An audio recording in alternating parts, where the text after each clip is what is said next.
Hi friends, शाही पाठशाला YouTube channel पर आप सभी का स्वागत है। आप लोग बीपीएससी टीआरई 3.0 के लिए जद्दोजहद तैयारी कर रहे हैं और आपकी तैयारी में जहां तक हो पा रहा है शाही पाठशाला के माध्यम से मैं आपके तैयारी में सहयोग कर पा रहा हूं।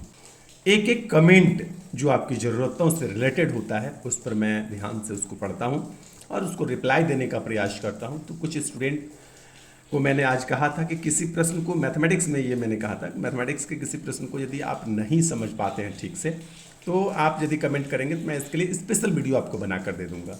तो कुछ विद्यार्थियों का कमेंट था, तो प्रश्न तो हालांकि एक दो प्रश्न के लिए ही कमेंट था, लेकिन मैं आज का जो सेट नंबर 11 है, 11 सेट नंबर के सभी मैथमेटिक्स के सवालों के लिए एक छोटा वीडियो बना दे रहा हूँ। आप लोगों में से जिस किसी को भी मैथमेटिक्स ठीक से समझ में नहीं आ रहा हो वो ज़रूर देख लेंगे। तो यहाँ पर आपको स्क्रीन पर प्रश्न नज़र आ रहा होगा। प्रश्न है, एक परिवार में 6 सदस्यों की औसत आयु 20 वर्ष है और यदि एक व्यक्ति को निकाल दिया जाता है तो औसत 15 वर्ष हो जाता है। निकाले गए व्यक्ति की आयु ज्ञात करें। तो यहाँ पर ये 31 नंबर प्रश्न है और जैसा कि आप लोग जानते हैं कि औसत बराबर जो सूत्र होता है, औसत बराबर क्या सूत्र होता है?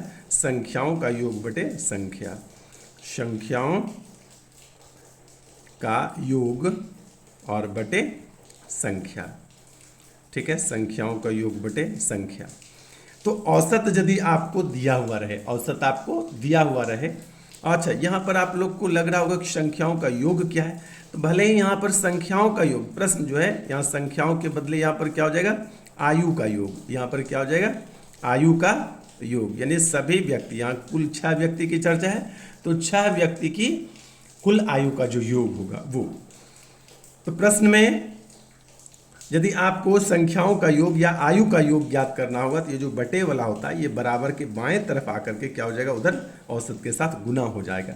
तो संख्याओं का योग या इस प्रश्न के हिसाब से आयु का योग बराबर, आपसे यदि पूछूं मैं आयु का योग, तो क्या सूत्र बनेगा? सूत्र बनेगा औसत और गुना संख्या। ठीक है, और औसत कितना दिया हुआ है? औसत दिया हुआ है 20 वर्ष और संख्या कितना है? 6 सदस्यों की आयु का औसत है। तो ये हो गया 20 छके 20 से, यानी कुल यदि 6 सदस्य है तो 6 सदस्य के कुल आयु का योग कितना है? 120 वर्ष, सबको मिला करके आयु, और एक को निकाल दिया गया। अब प्रश्न में आगे क्या कहता है कि यदि एक व्यक्ति को निकाल दिया जाए तो औसत 15 वर्ष हो जाता है। एक व्यक्ति को टाइम ज़्यादा नहीं लगे इसलिए मैं थोड़ा सा जाए निकाल दिया जाए तो क्या होगा? तो आयु का योग जो होगा, आयु का योग, तो 6 व्यक्ति शुरू में था, एक को निकाल दिया तो अब व्यक्ति कितने रह गए? व्यक्ति रह गए आपके 5, और औसत कितना हो गया है? प्रश्न में दिया हुआ है 15, यानी औसत हो गया 15 और व्यक्ति हो गए 5, तो 15 पचे 75। अच्छा सोचिए, अब आयु का योग आपका 75 वर्ष का है और तब जब 6 व्यक्ति था आयु का योग कितना था? 120 वर्ष। ये घट कैसे गया सब आयु का योग? तो एक व्यक्ति को निकाल दिया गया है इसी कारण से। तो निकाले गए व्यक्ति का आयु कितना हो जाएगा? निकाले गए व्यक्ति की आयु जो हो जाएगा, ये आयु में उस व्यक्ति का निकाल रहा हूँ जो व्यक्ति को निकाल दिया गया है। 120 में से 75 घटा देंगे तो जो भी आपका बचता है 25 और 20 45, ये 45 वर्ष जो होता है वो निकाले गए व्यक्ति की आयु प्राप्त होती है। ठीक है, आइए चलते हैं नेक्स्ट 32 पर। स्क्रीन पर 32 नंबर प्रश्न दिखाई दे रहा होगा। प्रश्न है, केंद्र O वाले एक वृत्त में एक 6 सेंटीमीटर लंबी जीवा केंद्र से 4 सेंटीमीटर की दूरी पर है, तो व्यास की लंबाई ज्ञात कीजिए। मैं एक चित्र बनाता हूँ, ये पूरा गोल नहीं बनेगा तब भी आप यही सोचेंगे कि वृत्त ही बनाया गया है। ये उसका केंद्र है और एक जीवा मैं यहाँ पर खींच देता हूँ और अपने मन से नाम ए बी रख लेता हूँ। इस केंद्र से जीवा पर एक क्या किया गया है? 6 सेंटीमीटर लंबी जीवा केंद्र से 4 सेंटीमीटर की दूरी पर है। 4 सेंटीमीटर की दूरी पर मिनिमम दूरी यदि आप कभी भी लेंगे तो ये दोनों के बीच कितना डिग्री कोण बनेगा? यहाँ पर 90 डिग्री का। ठीक है, तो ये कितनी लंबी है? 4 सेंटीमीटर। और यदि आप न्यूनतम दूरी पर आएंगे तो ए और बी कुल 6 है, तो तो इस तरफ भी 3 हो जाएगा और इस तरफ भी 3 हो जाएगा। सब सेंटीमीटर में है तो इसको लिख देते हैं 4 सेंटीमीटर, ये भी हो गया 3 सेंटीमीटर, ये भी हो गया 3 सेंटीमीटर। केंद्र को O लिखते हैं और जहाँ पर मिल रही है इसको N लिख देते हैं। ठीक है, अब आपसे पूछा गया व्यास, तो पहले त्रिज्या बना लेते हैं। परिधि से केंद्र को मिलाने वाली रेखा को क्या बोलते हैं? त्रिज्या बोलते हैं। और यही त्रिज्या यदि परिधि से परिधि केंद्र से होते हुए चली जाएगी तो इसी को व्यास बोलते हैं। यानी त्रिज्या का 2 गुना, एक त्रिज्या इस तरफ, एक त्रिज्या दूसरी तरफ, तो 2 त्रिज्या मिल करके व्यास होती है। अब देखिए यदि त्रिभुज, यहाँ पर मैं बात कर रहा हूँ कि त्रिभुज OAN में, किसमें? OAN में पाइथागोरस प्रमेय लगाएंगे तो आप जानते हैं कि ये क्या हुआ? 90 डिग्री के सामने का भुजा है तो कर्ण कहलाएगा, और ये दोनों क्या है? समकोण बनाने वाली भुजा है। तो कर्ण स्क्वायर बराबर होता है, कर्ण यहाँ पर OA है, OA स्क्वायर बराबर क्या हो जाएगा? समकोण बनाने वाली भुजा के वर्गों का योग। कहने का मतलब ON का स्क्वायर और प्लस AN का स्क्वायर। यदि ये निकालना है हमको तो ON कितना है? 4 है, तो ये हो जाएगा 4 का स्क्वायर। फिर यहाँ से यहाँ कितना है? 3 है, 3 का स्क्वायर, 4 का स्क्वायर 16, 3 का स्क्वायर 9, और 16 9 जोड़ेंगे तो कितना हो गया? 25। अब यहाँ पर यदि यहाँ पर OA है तो OA बराबर क्या करेंगे? इधर से हटेगा तो कितना हो जाएगा? 25 पर रूट, और रूट से बाहर निकालेंगे तो प्लस माइनस 5 होगा, तो माइनस वाले को छोड़ देंगे, क्या लेंगे? प्लस में 5। तो देखिए OA जो है आपका प्लस में 5 हो गया। विकल्प ए में देखिए 5 रखा हुआ है, तो जल्दी से क्या करेंगे कि ए को ही उत्तर हम लोग गलती से कर बैठते हैं, जबकि नहीं, त्रिज्या नहीं पूछा गया, व्यास पूछा है। तो व्यास बराबर होता है 2 गुना त्रिज्या। व्यास बराबर क्या होता है? 2 गुना त्रिज्या। तो 2 और त्रिज्या हमने अभी अभी निकाला है 5, तो उत्तर हो जाएगा अपना 10 सेंटीमीटर। ठीक है, आइए चलते हैं तीसरे प्रश्न पर। 33 नंबर प्रश्न है, एक परीक्षा में एक छात्र ने 40 अंक प्राप्त किए और फिर भी 20% अंकों से अनुत्तीर्ण हो गया। यदि उत्तीर्ण प्रतिशत 40% है तो परीक्षा के अधिकतम अंक कितने हैं? पास होने के लिए कितना चाहिए? पास होने के लिए चाहिए प्रतिशत में 40%। उन्होंने लाया कितना है? लाया है मात्र 40 अंक लाया है। लाया कितना? 40 अंक। लेकिन पास नहीं हुआ।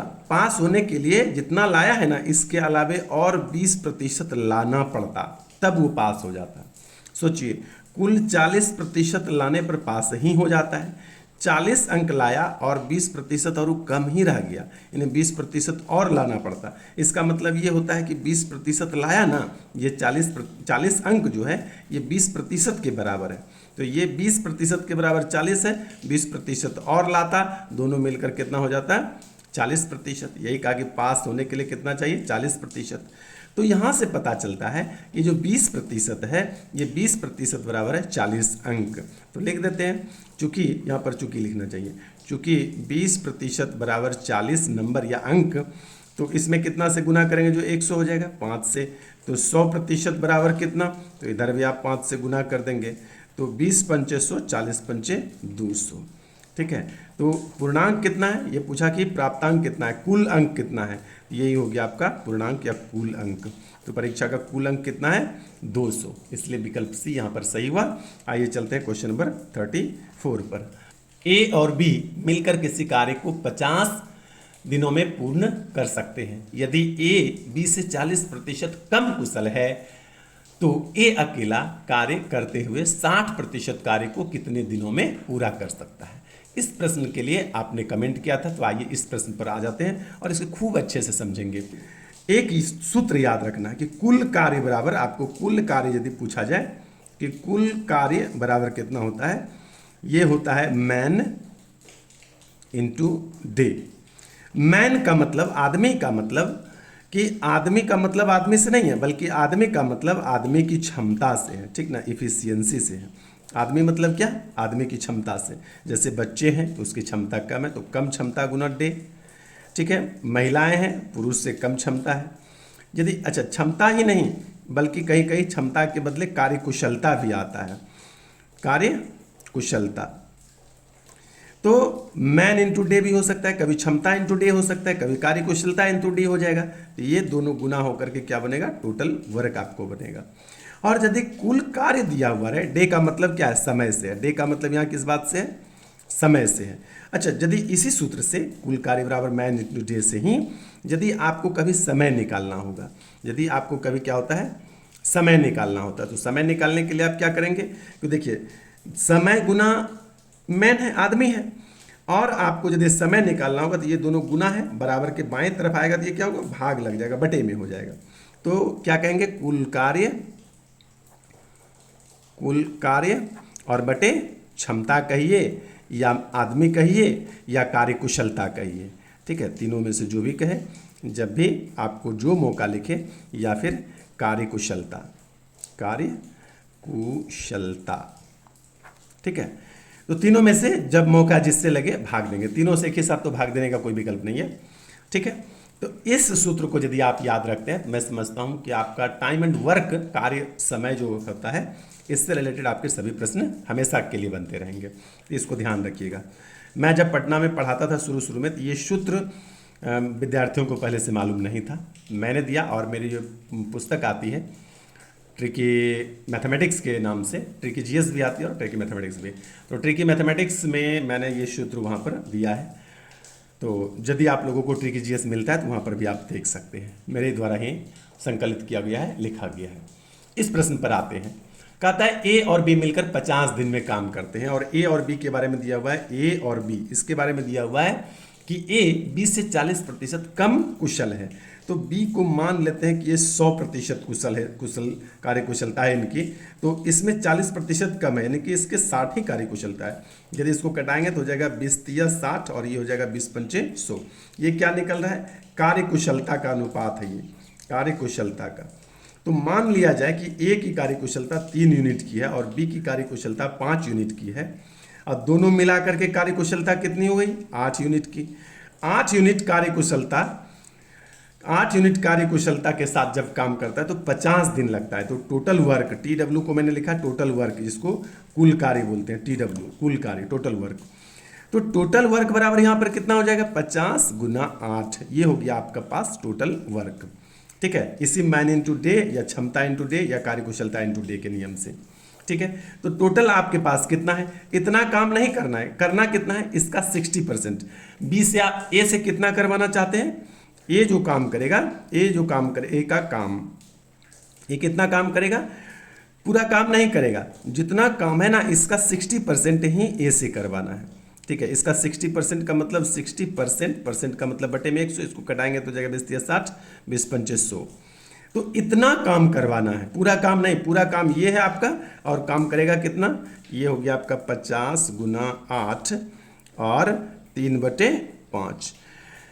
इसमें आप क्या करेंगे कि जो जिससे काम करवाना हो उसकी क्षमता से भाग दे देंगे, तो समय निकल जाएगा। ये टोटल काम इतना करना है ए को, और आपको समय निकालना यदि है कि ए को लगा समय, तो समय बराबर जानते हैं कि कुल कार्य और बटे कार्यकुशलता। तो ए से करवाना तो ए की कार्यकुशलता से भाग दे देंगे, तो यहाँ पहले इसको कटा लेते हैं, तो ये कट जाएगा आपका 10 बार में। तो ए को लगा समय, ए को लगा समय कितना समय लगेगा, तो टोटल वर्क देखिए 10 × 8 × 3 है, तो 10 × 8 × 3 इतना टोटल वर्क है, जो ए को काम करना है जितना, वो इतना काम है, ठीक है। और समय कितना लगेगा, तो ए की कार्यकुशलता से भाग दे देते हैं, तो 3 से ये 3 कट जाएगा, बचेगा कितना, 10 × 8 = 80, यानी 80 दिन लगेगा ए को, मतलब कुल काम का 60% करने में ए को अकेला कितना दिन लगेगा, 80 दिन लगेगा, ठीक है। आइए चलते हैं नेक्स्ट 35 पर। ये प्रश्न भी आसान है लेकिन बनाने जानेंगे तब।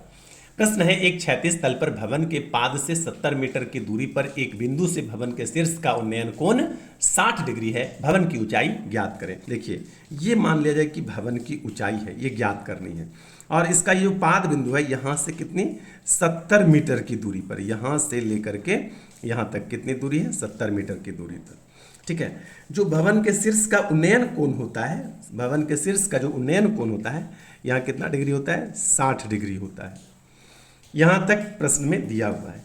अब आप समझिएगा कि चूंकि आधार दिया हुआ है और लंब आपसे पूछा गया है, ठीक है, आधार दिया हुआ है और लंब आपसे पूछा गया है, तो इस प्रकार का रिलेशन किस में आता है, तो आधार दिया हुआ है, लंब पूछा गया है, तो इस प्रकार का रिलेशन tan थीटा में आता है, और टेन थीटा बराबर कितना होता है, लंब बटे आधार होता है, लंब बटे आधार होता है। ठीक है, और थीटा का वैल्यू भी यहाँ पर दिया हुआ है। टेन थीटा का मतलब कितना, टेन 60 डिग्री दिया हुआ है। और लंब यदि आपसे बोला जाए, लंब यदि आपसे बोला जाए तो नहीं पता है, निकालना है, लिख देते हैं लंब की जगह लंब ही। और आधार आपसे पूछा जाए तो 70 मीटर में दिया हुआ है। टेन 60 डिग्री बराबर यदि आपसे पूछा जाए तो √3 इसका वैल्यू होता है। और इधर जो था उसको मैं एक बार लिख देता हूँ पहले, 70। ठीक है, अब यदि ये बटे वाला पूछेंगे कि यहाँ से हटाएंगे तो कहाँ जाएगा, तो बराबर के दूसरी तरफ जाएगा और √3 के साथ गुना हो जाएगा। यानी कि क्या हो जाएगा, लंब बराबर इधर 70 आ गया ऊपर और √3 से हो गया गुना। अब आपको लगेगा कि लंब इस तरफ लिख दिया और वो उस तरफ लिख दिए। यदि आप इसको ले जाते तो यहाँ इसके साथ गुना हो जाता, तो इधर लंब अकेला बच जाता, तो लंब बच गया इस तरफ अकेला और ये हो गया 70√3। तो बराबर के दाएं या बाएं लिखने से कोई अंतर नहीं पड़ता है, इसलिए मैंने इस तरफ लिख दिया, इससे कोई दिक्कत नहीं। तो इतना मीटर आपका हो जाता है। अब मैं जो आपको जल्दी से बोल रहा था कि बहुत जल्दी बना लेंगे, वो मैं बताता हूँ आपको। अब मैं उस विधि को बता रहा हूँ। यदि आप लिखेंगे टेन 60 डिग्री तो इसका वैल्यू होता है √3। ठीक है, टेन 60 डिग्री का मान यहाँ भी मैंने √3 लिखा है और नीचे नहीं कुछ तो 1। और इसी के बराबर क्या होता है, लंब बटे आधार, ये भी मैंने यहाँ पर लिखा है, देखिए। यानी कि लंब जो है वह यदि 60 डिग्री दिया हुआ रहे तो लंब जो है वह √3 यूनिट के इक्वल में चलेगा और आधार जो है वह 1 यूनिट के इक्वल में चलेगा। यानी कि ये 70 नहीं भी दिया हुआ है तो हम समझेंगे, एक और फिगर में बना लेता हूँ यहाँ से। ये सिर्फ यदि यहाँ पर 60 डिग्री दिया हुआ है, इसका मतलब लंब जो है अभी √3 यूनिट में है और ये जो आधार है ये 1 यूनिट में है। अब आप सोचिए कि 1 यूनिट का वैल्यू आपके पास यहाँ पर दिया हुआ है 70 मीटर है। चूंकि यदि आपके पास ये चूंकि लिखना था, 1 यूनिट की वैल्यू जो है, 1 यूनिट की वैल्यू कितना है, 70 मीटर है। इसलिए √3 यूनिट की वैल्यू कितनी हो जाएगी, 1 बराबर 70, तो √3 बराबर 70√3। यही मैं आपसे कह रहा था कि एक लाइन में आप उत्तर ले सकते हैं। तो दोनों ही आसान है, जो आपको ठीक लगे उस तरह से आप बना करके जल्दी से निकल जाएंगे। एग्जाम में कितना जल्दी आप बना लेते हैं ये मायने रखता है। सही उत्तर लेना चाहिए। बिहार के लोगों का मैथमेटिक्स अच्छा होता है, तो 8 प्रश्न मैथमेटिक्स से पूछे जाते हैं। जिन लोगों का मैथमेटिक्स अच्छा है, मैं समझता हूँ कि वो 8 में 8 बना लेंगे। तो बहुत बड़ा टक्कर है आपके साथ उन लोगों का जिन लोगों का मैथमेटिक्स अच्छा है। तो आप लोग को भी कुछ ना कुछ अच्छा मैथमेटिक्स कर लेना है। और जिनको बिल्कुल मैथ कम आता है उनको क्या करना है कि आसान मैथ को प्रैक्टिस करना है। बहुत भारी भरकम मैथमेटिक्स को प्रैक्टिस करके आप टाइम अपना बर्बाद बिल्कुल भी नहीं करेंगे। और यदि आप बिल्कुल भी नहीं जानते तो आपसे यदि 5-6 भी बन जाता है तो ठीक है, कोई दिक्कत नहीं। आइए चलते नेक्स्ट क्वेश्चन नंबर 36 पर। इस प्रश्न को मैंने यहाँ भी उतार लिया है, चूंकि बनाना है तो आपको लिखना ही पड़ेगा, तो कैलकुलेशन टाइप का प्रश्न है, इसको मैंने यहाँ भी उतार लिया है। प्रश्न है 5 पर पावर 5 और ब्रैकेट के बाद फिर से है पावर 3 और ब्रैकेट का अर्थ क्या होता है, गुना। ब्रैकेट का मतलब है इस दोनों के बीच गुना है और भागा में दिया हुआ है, भाग का चिन्ह है, उसके बाद है 25 पर पावर 2। ठीक है, उसके बाद फिर से ये बड़ी ब्रैकेट बंद हुआ, फिर से यहाँ पर बड़ी ब्रैकेट शुरू होता है, फिर छोटी ब्रैकेट शुरू हुआ, 42 - 6 ब्रैकेट बंद और भागा 6। तो यहाँ पर दो बातें आप लोगों को जानना चाहिए। एक तो भाग में पावर क्या होगा, भाग में पावर जो है, भाग में पावर क्या होगा, घटता है, ये याद रखेंगे। और दूसरा बात क्या रखेंगे, गुना में पावर जुड़ता है। गुना में क्या होगा, पावर जुड़ता है। ठीक है, ये दो बात आप लोग को अच्छे से याद रखना है। और 5 पर पावर 2 ब्रैकेट के बाद फिर से पावर 3 का मतलब हुआ 3 × 2 यानी 6। तो क्या लिखेंगे, 5 पर पावर 6। और भाग है तो भाग लिख देते हैं। 25 को लिखते हैं आप 5 पर पावर 2 और पहले से भी पावर था। ठीक है, तो फिर से वो पावर क्या हो जाएगा, गुना हो जाएगा। तो 5 पर पावर 2 अभी 25 के बदले लिखा और पहले से जो पावर था वो गुना हुआ, तो इस तरह से लिख दिए। चलिए, तो इसको बड़ी ब्रैकेट के अंदर ले लेते हैं, छोटी ब्रैकेट यहाँ से गायब हो गया है। उसके बाद यदि यहाँ पर करें तो ब्रैकेट के अंदर की क्रिया पहले करेंगे, 42 में 6 घटाते हैं तो आप कितना हो जाता है, 36 और भागा 6 हो जाएगा। तो ये हो गया एक ब्रैकेट समाप्त। दूसरे ब्रैकेट में यदि आप कहें तो भाग में पावर घटता है, तो यानी 5 पर पावर 6 है और यहाँ पर 5 पर पावर फिर से एक लाइन लिख ही देता हूँ, 5 पर पावर कितना है 4 है, और इसको यदि 36 में 6 से भाग देंगे तो कितना हो जाएगा, ये हो जाएगा आपका, ये ब्रैकेट के अंदर है, ये सिर्फ ये नहीं कि गुना है, ब्रैकेट के अंदर है, यानी आपको अलग अलग कर लेना है। ये 6 हो गया। अब यदि इस पार्ट को आप लिखना चाहते हैं तो यहाँ पर ही लिख देता हूँ। इस पार्ट को आप लिखना चाहते हैं तो क्या लिखेंगे, भाग में पावर घटता है, यानी 5 पर पावर 6 माइनस 4, ये हो गया। बेस इक्वल है तो भाग में पावर क्या होगा, घट जाएगा, और गुना कितना है 6। चलिए सब ब्रैकेट हटा दिए, तो 5 पर पावर 6 में से 4 घटते कितना हो गया, 5 पर पावर 2 और गुना 6। 5 पर पावर 2 का मतलब हुआ 25 और गुना 6, यानी कि कितना हुआ 150, 150। 37, एक बेलन के कुल पृष्ठीय क्षेत्रफल और वक्र पृष्ठीय क्षेत्रफल का अनुपात क्या है, जिसकी त्रिज्या 40 सेंटीमीटर और लंबाई 160 सेंटीमीटर है। ठीक है, तो यहाँ पर सूत्र यदि आपको याद होगा तो यह प्रश्न बहुत ही आसान हो जाता है। 37 नंबर, तो दोनों सूत्र मैं लिख देता हूँ। एक बेलन यदि खड़ा बनाएंगे तो इस तरह के बेलन को इसमें ऊंचाई लेते हैं, ठीक है, इसमें ऊंचाई होता है, और यदि इसी को इस प्रकार से हम बना दें तार के तरह या पाइप के तरह, तो इसी को ऊंचाई में नहीं, इसको क्या बोलते हैं, लंबाई लेते हैं, एल लेने लगते हैं। ठीक है, तो ऊंचाई और लंबाई का संबंध एक ही बात से है। अब यदि बेलन का संपूर्ण, यहाँ पर क्या कहा कि बेलन के संपूर्ण पृष्ठीय क्षेत्रफल और बेलन का वक्र पृष्ठीय क्षेत्रफल का अनुपात, तो बेलन का संपूर्ण पृष्ठीय क्षेत्रफल और अनुपात में वक्र पृष्ठीय क्षेत्रफल। बेलन का संपूर्ण पृष्ठीय क्षेत्रफल का जो सूत्र होता है, ये होता है 2 पाई r और इंटू एच प्लस आर, और जो वक्र पृष्ठीय क्षेत्रफल होता है, यहाँ पर h ऊंचाई लीजिए या लंबाई, एक ही बात है, ठीक ना, ऐसा नहीं कि वहाँ पर लंबाई दिया हुआ है सर h का मान l के बराबर कैसे लिए। और वक्र पृष्ठीय क्षेत्रफल कितना हो जाएगा, 2 पाई r और फिर l कहिए या h कहिए, तो ये 2 पाई r और 2 पाई r कैंसिल हो गया, h प्लस r, तो यहाँ पर h का मतलब l से है, तो l प्लस r यानी कि कितना हो जाएगा 160 प्लस 40, और अनुपात में कितना है, सिर्फ h है, कहने का मतलब 160 है। तो ऐसा नहीं कि 160 कटा देंगे, ये नहीं कटाएंगे, पहले जोड़ेंगे, कितना हो जाएगा 160 और 40 200, और इधर कितना रह गया 160, इसको कटाएंगे तो 40 पंचे 200 और 40 चौके 160, तो यही अनुपात हो गया 5:4 आपका उत्तर, जो विकल्प बी में है। एक प्रश्न और रह जाता है 38 नंबर, तो आइए इसको भी बना ही लेते हैं। प्रश्न संख्या 38, प्रश्न है, एक व्यक्ति अनुप्रवाह में 15 किलोमीटर की दूरी तय करने और वापस आने में कुल 5 घंटे का समय लगता है।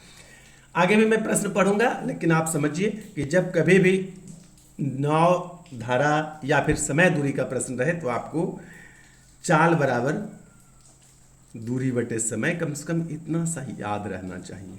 ठीक है, और यदि आपको कभी दूरी बराबर पूछ दिया जाए या फिर दूरी बराबर पूछ दिया जाए तो क्या हो जाएगा, दूरी बराबर पूछा है तो समय चाल से गुना हो जाएगा, तो क्या कहेंगे, चाल और गुना समय, या फिर तीसरी बार पूछ दिया जाए कि समय बराबर बताइए, तो समय यहाँ से यहाँ चला जाएगा और चाल वहाँ से यहाँ आ जाएगा, एक दोनों स्थान बदल लेगा, अदला बदली कर लेगा, तो समय बराबर क्या लिख देंगे, दूरी बटे चाल। ठीक है, ये एक लाइन आपको अच्छे से याद रखना है। एक और बात जो याद रखनी है, ये एक बात हो गया, दूसरी बात एक और जो याद रखनी है वो बात क्या है, तो वो दूसरी बातें हैं कि यदि अनुदिश, यहाँ पर अनुप्रवाह, अनुदिश या धारा की दिशा में एक ही बात है, देखिए अनुप्रवाह लिखा हुआ रहे, ठीक है, या अनुदिश लिखा हुआ रहे, अनुदिश लिखा हुआ रहे, या फिर अनुप्रवाह लिखा हुआ, अनुदिश लिखा हुआ, या धारा की दिशा में, धारा की दिशा में, सब एक ही, तीनों क्या है, एक ही बात है। और विपरीत दिशा में, उल्टी दिशा में, तो ये सब हो जाएगा धारा के विपरीत वाली बात। एक बात ये, जब कभी भी अनुप्रवाह, अनुदिश या धारा की दिशा में चलेगा तो दोनों चाल, धारा की चाल और नाव की चाल जोड़ करके लिखेंगे, और जब विपरीत चलेगा तो दोनों का डिफरेंस लिखेंगे, अंतर घटा करके लिखेंगे। ये बात याद रखना है। ठीक है, अब आइए चलते हैं प्रश्न पर। यहां से शुरुआत हम कर रहे हैं प्रश्न की। आगे प्रश्न में लिखा हुआ था कि नाव की गति धारा की गति से 3 गुना अधिक है, या 3 गुना है, 3 गुना अधिक नहीं, 3 गुना है। ठीक है, तो हम मान लेते हैं, यहां पर माना कि धारा की गति जो है वो क्या है, x किलोमीटर प्रति घंटा है। ठीक है, यदि धारा की गति है तो नाव की गति इससे 3 गुनी है, तो इसलिए क्या हुआ, नाव की गति प्रश्न में ही दी हुई है कि 3 गुना है, तो इसका क्या हो गया वैल्यू, 3 किलोमीटर प्रति घंटा। ठीक है, और हम यहाँ पर सूत्र जानते हैं, समय बराबर दूरी बटे चाल, तो दूरी दी हुई है कितना, 15 किलोमीटर। अनुप्रवाह, ठीक है, अनुप्रवाह का मतलब होता है धारा की दिशा में दोनों जोड़ देंगे, ये चाल और ये चाल जोड़ देंगे तो 3x + x। मैं अलग करके पहले लिख देता हूँ, फिर जो है ये दोनों के अनुप्रवाह में जाती है तो इतना आपका चाल हो जाता है, दोनों को जोड़ करके चाल हो गया। फिर वापस उतना ही, वही दूरी वापस भी आती है, तो वापस आने वाला हम क्या करेंगे, चाल का अंतर हो जाएगा, तो 3x - x। ये धारा के प्रतिकूल वापस आने में जो लगा, तो ये दूरी है 15 किलोमीटर, क्या है दूरी है, ये 15 किलोमीटर दूरी है। ठीक है, प्रश्न बनाते में किलोमीटर नहीं लिखते हैं, तो ये दूरी है और ये चाल है, दूरी बटे चाल क्या होता है, समय होता है। तो ये जाने में लगा हुआ समय और ये वाला आने में लगा हुआ समय, दोनों समय को जोड़ देते हैं तो समय कितना लगा है, 5 घंटा। ये आपका कहाँ से लिखा मैंने, ये प्रश्न में कह रहा था, प्रश्न से मैंने लिखा है। अब यदि यहाँ पर 15 और 3x + 1x बराबर कितना हो गया, 4x, और यहाँ पर फिर से 15, 3x में 1x घटेगा तो कितना हो गया, 2x, बराबर के उस पर में कितना है, 5 है। फिर से यदि आप लिखेंगे, इसको एलसीएम लेंगे तो कितना हो जाएगा, 4x हो जाएगा। 4x को कितना बार पढ़ेंगे जो 4x होगा, तो 4x को एक बार पढ़ने से 4x हो जाता है, तो ऊपर वाले को ही एक बार पढ़ेंगे तो 15 हो गया। 2x को कितना टाइम्स पढ़ेंगे, तो 2x को 2 बार यदि पढ़ेंगे तो ये 4x बन जाएगा, तो ऊपर वाले को भी 2 बार पढ़ देते हैं, तो ये हो गया 15 × 2 = 30, और बराबर के उस तरफ में है 5, तो लिख देते हैं 5। ठीक है, अब 30 और 15 मिलकर कितना हो गया, 45, ऊपर में हो गया 45, और नीचे कितना है, 4x, और ऊपर कितना है, 5, बराबर के उस तरफ कितना था, 5, तो लिख दिए। फिर से 5 को क्या करेंगे, x को उस तरफ रहने देते हैं और 4 को यहीं कर देते हैं, यानी कि 5 को नीचे आ जाना है और x को उस तरफ लेते आना है, तो इस तरफ x क्या हो जाएगा, अकेला हो जाएगा, और इधर क्या हो गया, ऊपर में 45 है, 4 पहले से है और 5 आ गया। अब कटाएंगे तो 5 × 9 = 45। 9 में यदि आप 4 से भाग देते हैं, 9 में यदि आप 4 से भाग देते हैं तो कितना हो जाएगा, 4 दूनी 8, बचा कितना 1, दशमलव दे देंगे 10 हो जाएगा, फिर से 4 दूनी 8, बचा कितना 2, तो हो जाएगा 20, तो हो जाएगा 5 चौके 20, तो ये हो गया। x क्या था अपना, तो x क्या था, तो धारा की गति था, धारा की गति ही आपसे पूछा गया था, क्या मान है, किलोमीटर प्रति घंटा में, तो 2.25 किलोमीटर प्रति घंटा, ये आपका उत्तर हो जाता है विकल्प A। ठीक है, तो इसी प्रकार से सभी प्रकार के प्रश्नों से जुड़े रहने के लिए आप देखते रहिए शाही पाठशाला, और किसी भी प्रकार की समस्या हो, परेशानी हो, आप हमें कमेंट करें, मैं एक एक प्रश्न को बारीकी से पढ़ता हूं और आपके प्रश्नों का, आपके मुसीबतों का जवाब देने का मैं पूरा प्रयास करता हूं। बने रहिए शाही पाठशाला के साथ। आज के लिए इतना ही, धन्यवाद।